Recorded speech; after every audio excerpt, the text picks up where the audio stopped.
So you've come to realize that you have been in a relationship with a narcissist. First, as someone who's been there, I just want to say how sorry that I am. What you are going through is no normal breakup. This is no normal divorce. The repercussions of what has been done to you, well, they have quite a broad and lasting impact. And it can be so difficult to find people that have been there and that understand. So again, I just want to say that I'm sorry. So now there are 7 things that I want for you to know if you have recently escaped a relationship with a narcissist. The first and probably the most important is this: what has happened to you is not your fault. I know for me, I internalized so much of what he had done. And some of that was me blaming myself for getting into a relationship with him in the first place, for not seeing those red flags, or in retrospect, actively ignoring some of those red flags. And then it didn't help that, of course, he blamed me for so much of what he had done. And so his voice was in my head telling me that I was the one at fault. And then adding to that was, we're friends and family and just people in the general public that would say that it was my fault as well, that I must have done something or not done something in order for this to happen to me. But none of that is true. And none of that is true for you either. Whatever this person did to you, that is on them. You didn't do anything to make this happen to you. Sometimes people will say that, well, you were too kind, or you were too naive, or sometimes they'll say too codependent, and they'll throw out these different explanations for why the narcissist was attracted to you. But last that I checked, none of those things, well, maybe not the ideal way to be in a relationship, none of those things are reason for somebody to manipulate you and lie to you. So you did not cause this. Now that that's out of the way, the second thing that I want you to know is this will never make sense. I don't care how many books you read, how many people you talk to, how many podcasts you listen to, how many times you try to have a conversation with your ex, with the narcissist. It is never going to make sense. Yes, you might have these kind of aha moments where you read something and you're like, oh my goodness, that fits exactly what they did. And it kind of helps put things maybe a little bit in perspective, or it makes you feel a little bit less alone because you recognize somebody else has been through this as well. A lot of times, I know for me, when I'm hearing about other situations, it's like this, oh my goodness, do they, follow this script? Because the words that my ex used and that their ex used are almost identical. And there's kind of this depersonalization, I guess, in that, kind of this like, okay, this wasn't me, this was him. This is what they do. And there's some peace that comes from that. But you still don't understand why are they following that script. And a lot of times we go down that, kind of mental health psychology realm, and we dig into all of the terminology and labels and all of these things to try to find that understanding, to try to make it make sense. But it never will.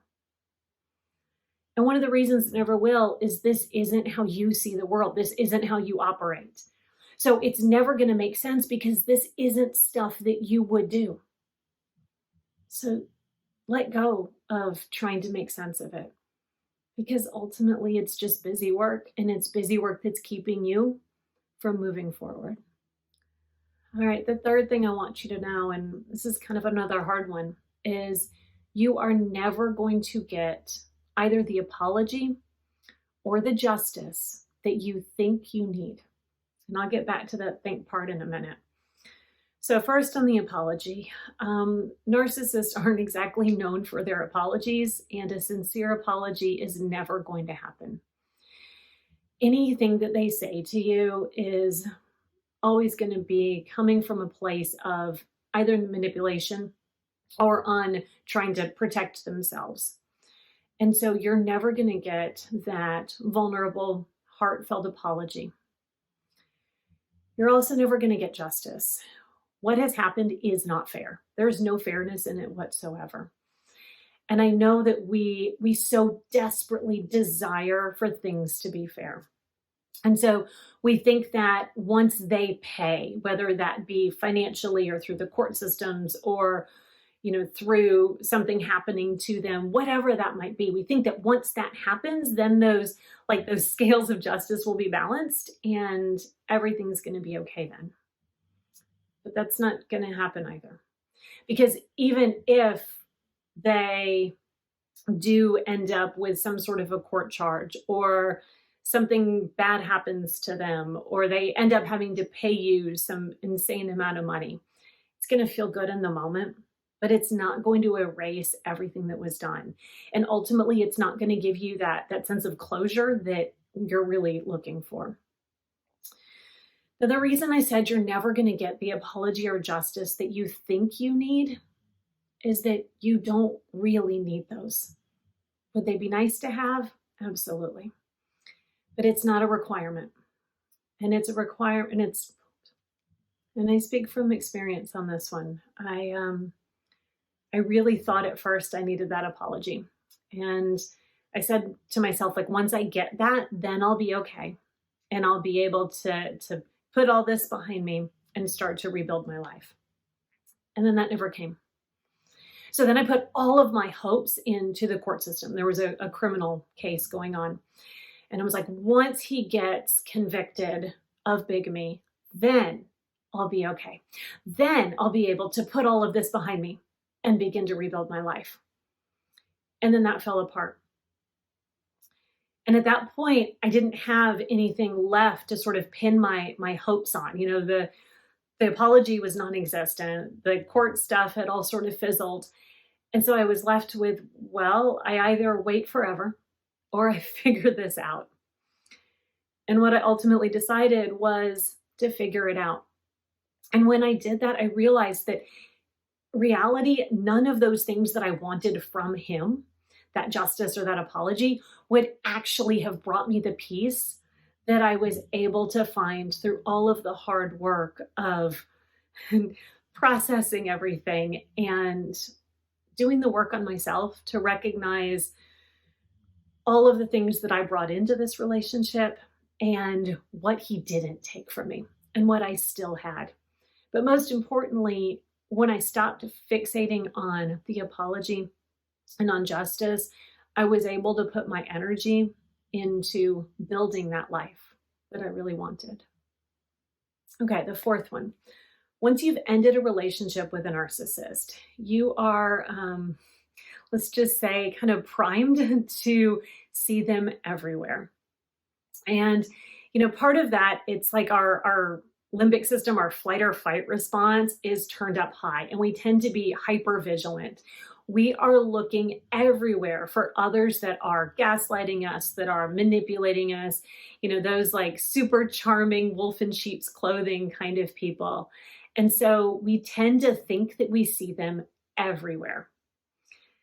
But the reality is that most of those people, they're not narcissists. They're just plain old garden variety assholes. Or maybe they're actually perfectly decent people that are having an off moment. And it's an off moment in such a way that it just happened to kind of ping something in you because it reminded you of your ex. And so it's so important to keep that in perspective, that just because your ex was this kind of person, it doesn't mean that everybody is that kind of person. And everyone is going to have moments where they're not responding in the best way. Everybody's going to have moments where maybe what they say comes across as manipulative or controlling or demeaning. And that doesn't mean that that's who they really are, that that's their typical way of interacting with the world and with everybody in it. That's just how they were in that moment. Maybe they just need a Snickers bar. So just keep that in mind as you're moving forward, that right now, what you're seeing in people is going to be heavily colored by your previous experience. All right, number 5. Many people in your life, in fact, most, if not all, of the people in your life are not going to truly get it. They're going to downplay what has happened. They're going to assume that you're overreacting to what is just a typical breakup. They're not going to understand. And from your side, it's going to feel frustrating. It's going to feel almost like a secondary betrayal because it's like they don't believe you. And so it's really easy to get worked up and very defensive because we want to be heard. We want to be believed, especially after we've been in that situation where we've been gaslighted and made to feel crazy for so long. We want to scream and shout from the rooftops that we are not insane. We are sane people that went through an insane experience. And so it can be really difficult when you're talking with your friends, your loved ones, even your professional help, and they don't seem to understand because it just compounds that feeling of that where you're starting to doubt yourself, you're questioning yourself. Did this really happen? Or are these people right? And I'm making too much of this. But what you have to remember is that so many people have never experienced this. And if you haven't experienced it, it's not something that you can easily understand. I mean, think about where you were before this happened to you. If somebody had pulled you aside 10 years ago and told you step by step what was going to happen to you, you probably would have laughed at them. It would have seemed so incomprehensible. Well, that's how this is for people that haven't been there. And I know it's hard. And all I can say is to kind of do 2 things. No, 3. 1, believe in yourself. Do what you need to do. I like to do keep tangible things and journals to remind myself oh no, this is real, that I did not make this up. Do those things so that you can continue to believe in yourself. Surround yourself as much as you can with people that are compassionate, that even if they don't understand, that they at least are willing to give you the space, give you the grace that, wow, that must have been really hard. And then finally, find at least a few outlets where you can connect with people that do get it, that have been there, and that really do understand.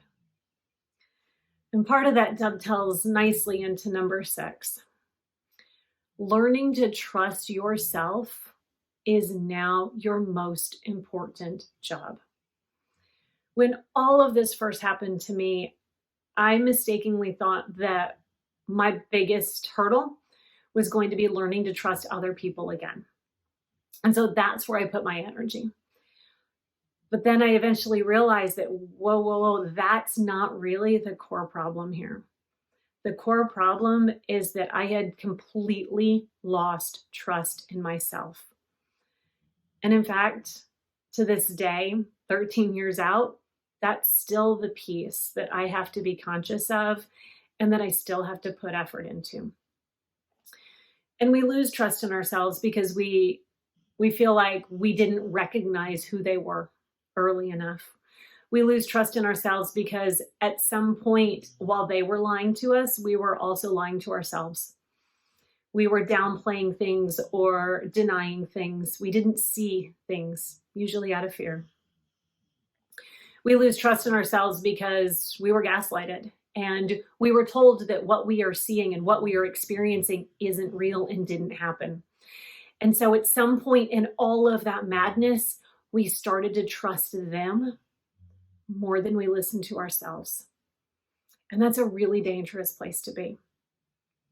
And it's really disorienting when then they're gone and we're left with only our voice that we don't quite know if it's telling the truth or not. And so learning to believe in ourselves, getting back into our bodies, which I know sounds so new agey, but it's so true. Because At some point, we lose touch with what our gut is telling us, with what our bodies are telling us. And so we have to get back in touch with that. We have to get grounded again to really feel what our bodies are saying is going on around us, because usually they're right. And once we learn how to trust ourselves again, trusting other people then just becomes kind of that natural extension. It's no longer that big hurdle. And then finally, the last thing that I want you to know if you've been in a relationship with a narcissist, at some point, that label no longer matters. Only you do. And I'm going to use an analogy here that I've used multiple times before, but I love it because it's just so accurate. Imagine if you've been hit by a car. How long are you going to spend worrying about the exact make, model, and color of the car that hit you, compared to how much energy are you going to put into your rehab, into building your body back up and learning to walk again? This is no different. At some points, that label of narcissist is so helpful because it helps to give you a framework to understand. It allows you to connect with other people who have been through similar. It makes you feel less alone. It makes you feel less crazy. It just helps you find a way out of that initial rubble. But then at some point, that very same label starts to hold you back, because it can become an obsession. It can become a drive of understanding how the narcissist works and what their motivations are, and maybe what their childhood was like, and how they perceive other people, and do they have empathy or don't they have empathy, and all of those things. And you can get so caught up in all of that that you lose yourself. And I get it. In some ways it's easier to focus on them and on their flaws than it is to focus on ourselves and our wounds, and those wounds that are our responsibility to heal. Because ultimately, that's what it comes down to. What happened to you, what that narcissist did to you, is not your fault. But now, what you do from this point forward, how you frame this in your life, how you learn from this, how you grow from this, how you heal from this, all of that is your responsibility. And it's also your opportunity. There is life after narcissistic abuse. I promise.